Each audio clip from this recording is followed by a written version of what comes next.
बच्चा क्यों इधर उधर भागता रहता है, माँ चिल्लाती रहती है ये खा ले नहीं खाता, तो पता है ये खुद देखे कि मैं क्यों करूं। तो जो इस तरह के बुद्धिमान लोग होते हैं, जो पंडित जन होते हैं, ये नहीं मांगते भगवान से, कहते तुमने पैदा किया तुम देखो, मैं क्यों करूं, I will not do it. जय श्री राम दोस्तों, मैं हूं शशि। जय श्री राम, मैं हूं आलोक। शुरू करते हैं चर्चा ऑन गीता ज्ञान, श्लोक नंबर 20, अध्याय 4। त्यक्त्वा कर्म फलासंगम नित्य तृप्तो निराश्रयः कर्मण्यभिप्रवृत्तोऽपि नैव किंचित करोति सः। जो पुरुष समस्त कर्मों में और उनके फल में आसक्ति सर्वथा त्याग करके संसार के आश्रय से रहित हो गया है और परमात्मा में नित्य तृप्त है, वह कर्मों में भली भांति बरतता हुआ भी वास्तव में कुछ भी नहीं करता। यहाँ पर भगवान पहले अकर्म जो बताते हैं, ये अकर्म की फुल फॉर्म है एक्चुअली में देखा जाए तो, जो हमने समझा तो दी थी, लेकिन यहाँ पर भी फिर भगवान दोबारा बता रहे हैं, क्योंकि भगवान ने पहले बोला था कर्म की भी गति जानो, अकर्म की भी गति जानो और विकर्म की भी गति जानो। तो यहाँ पर भगवान उससे पहले कर्म की गति उन्होंने बता दी है कि जो विकर्म तुम्हें पता है? हाँ, तो विकर्म पहले समझाओ, क्योंकि विकर्म मुझे भी नहीं पता।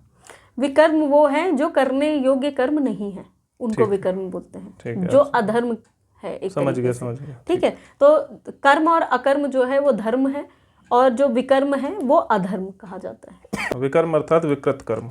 एग्जैक्टली, विकृत कर्म। ठीक है, तो यहाँ पर भगवान फिर बता रहे हैं, यहाँ पर जो पुरुष समस्त कर्मों में और उनके फल में आसक्ति का सर्वथा त्याग कर देता है, कर्म तो करता है लेकिन कर्म करने में भी आसक्त नहीं होता है और कर्म के फल में भी आसक्त नहीं होता है, दोनों ही चीज़ों में उसकी आसक्ति नहीं है। अगर उसको कुछ सही भी करना है तो वो करेगा, लेकिन एकदम आसक्त नहीं हो जाएगा कि बस करके ही रहना है, कुछ भी हो जाए, या फिर उसका फल जो मिलेगा नहीं, ये तो चाहिए ही चाहिए, नहीं होगा तो फिर दिक्कत हो जाएगी। इसका एग्जाम्पल है, जो पुरुष समस्त कर्मों में तथा उसके फल में आसक्ति का सर्वथा त्याग करता है, धर्म के लिए काम कर रहा है। जैसे बहुत सारे लोग बोलते हैं ना, हमारे मोहल्ले में बहुत सारे मतलब जो शरीफ लोग हैं, उनको ये लोग बहुत परेशान करते थे, तो हमने हर जगह लड़ाई करी उनसे, हर जगह लड़ाई करी कि भाई नहीं, ये नहीं कर सकते, लेकिन जब हमारे साथ हुआ तो कोई नहीं आया, तब से हमने लड़ना बंद कर दिया। हाँ, ये बहुत आता है। ये इसका उल्टा है जो यहाँ पे लिखा हुआ है। यहाँ पे क्या कह रहे हैं, जो पुरुष समस्त कर्मों को, क्योंकि आपके यहाँ मोहल्ले में बहन बेटियों के साथ लोग बदतमीजी, कोई अधर्मी व्यक्ति कर रहा था, तो आप वहां पर उनकी सुरक्षा के लिए जाते थे, युद्ध करते थे। वो युद्ध आपको करना ही चाहिए, इसलिए नहीं कि उसके बदले में वो भी हमारे यहाँ युद्ध करेगा, इसलिए नहीं कि वो आके जब मेरे पे हमला होगा तब बचाएगा, क्योंकि आपका ये कर्म है। इसीलिए यहाँ पे बोला कि वो इस तरह करके फल में आसक्ति का सर्वथा त्याग करके संसार से निराश्रय, संसार के आश्रय से रहित हो गया है। वो वह कर्म करके आया, लेकिन उसको उसका भरोसा नहीं है कि ये भी मेरे लिए ये करेगा। ऐसे व्यक्ति जो है वो परमात्मा में नित्य तृप्त रहते हैं। उनको फर्क नहीं पड़ता कि जिसकी बेटी को मैंने बचाया है वो आके मुझे बचाएगा। वो ईश्वर में खुश रहता है, कहता है कि मेरा ये कर्तव्य है, मैं ये करूंगा। उसको इस बात से मतलब नहीं है कि वो आके करेगा या नहीं करेगा। और ऐसा व्यक्ति जो है वो कर्म में भली भांति बरतता हुआ भी वास्तव में कुछ नहीं करता। वो कर्म तो करता है, वहां जाके किसी को मार के भी आ गया, जो किसी की लड़की के साथ छेड़छाड़ कर रहा था या किसी गरीब आदमी को, शरीफ आदमी को मारपीट कर रहा था, उसको मार के निपटा के भी आ गया। उसको कोई फल नहीं मिलने वाला, मतलब जैसे बोलते हैं ना, बुरा फल मिलेगा, उसको वैसा कोई फल नहीं मिलता, अगर उसके दिमाग में ये सोच नहीं है कि मेरे यहाँ जब होगा तो ये आएंगे। क्योंकि अगर उसके दिमाग में ये सोच है कि मेरे साथ जब होगा तो ये आएंगे, तो आपके साथ जरूर होगा। तो भगवान ये बता रहे हैं कि ऐसे जो व्यक्ति होते हैं वो अच्छे होते हैं, वो महान होते हैं, जो कर्म करते हैं लेकिन संसार के आश्रय से रहित होते हैं। मतलब मोहल्ले में लड़ाई हो रही है, किसी मासूम को मारा पीटा जा रहा है, तो ये जाके उसको बचाते हैं, लेकिन ये नहीं सोचते कि कल वो आके हमें भी बचाएंगे। वो उनका आश्रय खुद नहीं लेते, क्योंकि वो संसार ही है ना। तो संसार में जाते हैं, संसार को सब कुछ देते हैं, संसार के वेलफेयर के लिए काम करते हैं, लेकिन ये नहीं सोचते कि वो संसार भी हमें कुछ देगा, क्योंकि वो भगवत आश्रय होते हैं ना। राइट, क्योंकि यहाँ पर लिखा है ना, वो परमात्मा में नित्य तृप्त रहते हैं, इसी को एक शब्द में भगवत आश्रय बोलते हैं। बिल्कुल। और दूसरा यहाँ पर नेक्स्ट में ये भी लिखा है कि वो कर्मों में भली भांति बरतता हुआ भी वास्तव में कुछ भी नहीं करता, क्योंकि उसके अंदर अकर्म का जो वो है, अकर्मता जो है वो पैदा हो जाती है, उत्पन्न हो जाती है, क्योंकि उसको कर्म का फल भी नहीं चाहिए और उसको कर्म करना तो है, लेकिन उसमें वो आसक्ति ही नहीं है कि नहीं हर काम मेरे को ही करना है, तो वो करवा रहे हैं, मैं वो कर रहा हूँ। और क्योंकि वो क्या करवाएंगे, गलत नहीं देखना है, गलत काम अगर कोई हो रहा है उसको रोकना है, ये सारे काम वही करवाएंगे, इसीलिए तो भेजा है। तो वो उसके अपने आप को साधन मान के वो काम कर रहे हैं ना, तब वो भगवत आश्रय में नित्य तृप्त रहता है। उसको और कुछ चाहिए ही नहीं, उसको नहीं चाहिए कि मैं किसी के लिए कुछ करूंगा तो वो मेरे लिए आके करे, क्योंकि मेरे लिए करने वाले वो हैं और मुझसे करवाने वाले भी वही हैं। बिल्कुल। और इसका कंटिन्यूएशन है अगला श्लोक, श्लोक नंबर 21। निराशीर्यत चित्तात्मा त्यक्त सर्व परिग्रह शारीरम केवलम कर्म कुर्वन्नाप्नोति किल्बिषम। मुझे किल्बिष वो वाला याद आ गया, शक्तिमान वाला। उसका नाम किल्बिष इसीलिए है क्योंकि किल्बिष का मतलब पाप होता है। हाँ, जिसका भीष्म पितामह थे ना शक्तिमान में, इसीलिए वो उसको पता था किल्बिष का मतलब क्या होता है। तो यहाँ पर भगवान बोल रहे हैं जिसका अंतःकरण और इंद्रियों के सहित शरीर जीता हुआ है, मतलब इंद्रियां भी अभी भी वो उसी व्यक्ति के बारे में बात कर रहे हैं जिसके बारे में पिछले श्लोक में हमने किया, उसी की आगे की डेफिनेशन वो बता रहे हैं कि जिस इंसान ने अपनी इंद्रियों को अंतःकरण के साथ, सिर्फ बाहरी इंद्रियां नहीं, अंतःकरण मन चित्त बुद्धि अहंकार ये भी जीत लिया है, वो शरीर सहित शरीर के साथ जीत लिया है, जिसने समस्त भोगों की सामग्री का परित्याग कर दिया है। भोग विलास ये जो भौतिक चीज़ें हैं, ऐसा नहीं कि मुझे खाना नहीं खाना, ये नहीं है। जो शरीर को पुष्ट करना है उसके लिए तो वो काम करेगा, लेकिन मुझे ऐश्वर्य चाहिए, मुझे धन चाहिए, संपत्ति चाहिए, बेटा चाहिए, बेटी चाहिए, ये सारी चीज़ों में वो मतलब ये उसको जो खाना है क्योंकि उसको भूख लगेगी, खाना खाएगा, लेकिन नहीं मिलेगा तो ये नहीं बोलेगा कि मेरे साथ बहुत गलत हुआ। एग्जैक्टली ना वो भगवान को कोसेगा, ना वो समाज को बोलेगा कि यार मैंने इतने समाज के लिए किया, इसने मुझे एक रोटी नहीं दी। उसको कोई फर्क नहीं पड़ता, वो कहता भूख तो लगी है, अब नहीं है तो कोई बात नहीं, भगवान की इच्छा। क्योंकि यहाँ पर पहले वो बोल रहे हैं ना कि उसने इंद्रियों पे भी कंट्रोल कर लिया है ना, इंद्रियों को भी जीत लिया है। अगर इंद्रियों को जीत लिया तो इसका मतलब है कि आपकी बॉडी को जो जरूरत है वो बोलेगी, तो बॉडी तो बोलेगी कि हाँ ये जरूरत है, लेकिन आपको वो मिले या ना मिले उससे आपका चित्त जो है वो विचलित नहीं होगा, आपकी बुद्धि विचलित नहीं होगी। किसी के बारे में नेगेटिव या कोई दे गया तो पॉजिटिव, अरे आप तो भगवान स्वरूप हो हमारे लिए, ये सारे काम नहीं होते उसके।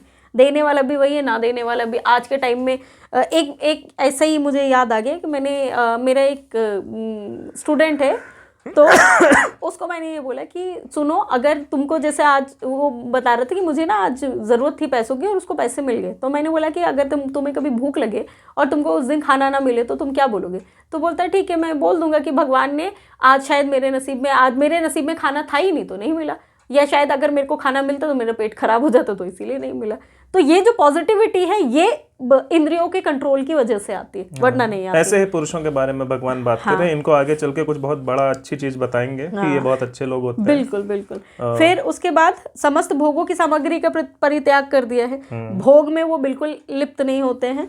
ऐसा आशा रहित पुरुष केवल शरीर संबंधी कर्म करता हुआ भी पापों को नहीं प्राप्त होता। शरीर संबंधी जो हमने बोला, भूख लगेगी वो खाना खाएगा, प्यास लगेगी वो पानी पिएगा, ये नहीं है कि वो बस हर चीज़ का त्याग का मतलब ये नहीं है कि बस छोड़ ही दिया उसने और बिल्कुल निर्जल होकर बैठ गया है वो, ऐसा नहीं है। भूख लगेगी खाना भी खाएगा, प्यास लगेगी पानी भी पिएगा, लेकिन वो धर्म संगत कर्म करता हुआ भी ये मानेगा कि ये मैं नहीं कर रहा हूँ। और उसे अगर प्रेम होगा तो वो शादी भी कर लेगा। हाँ बिल्कुल, शादी भी करेगा, लेकिन उसे सिर्फ प्रेम होगा। हाँ, उसके अंदर भोगों की इच्छा नहीं होगी। हाँ, ये नहीं होगा कि चल एक बच्चा भी कर लेते हैं जो मेरे को बुढ़ापे में खाना खिलाए, क्योंकि वो भगवत आश्रय है ना। वो भी नहीं होगा, और उसका ये भी नहीं होगा कि स्त्री शरीर के प्रति लालसा है इसलिए, क्योंकि उस स्त्री से उसे प्रेम हो गया फॉर एनी XYZ रीजन, तो वो उससे शादी भी कर लेगा। बिल्कुल।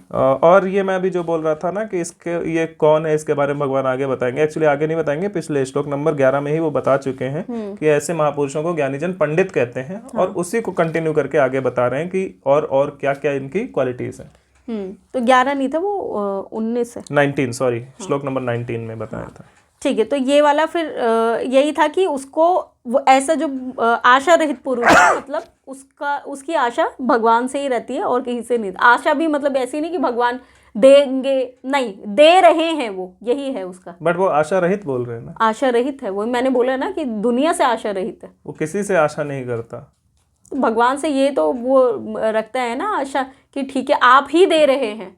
अच्छा, वो अलग चीज हो गई ना, थैंकिंग है। हाँ, थैंक यू।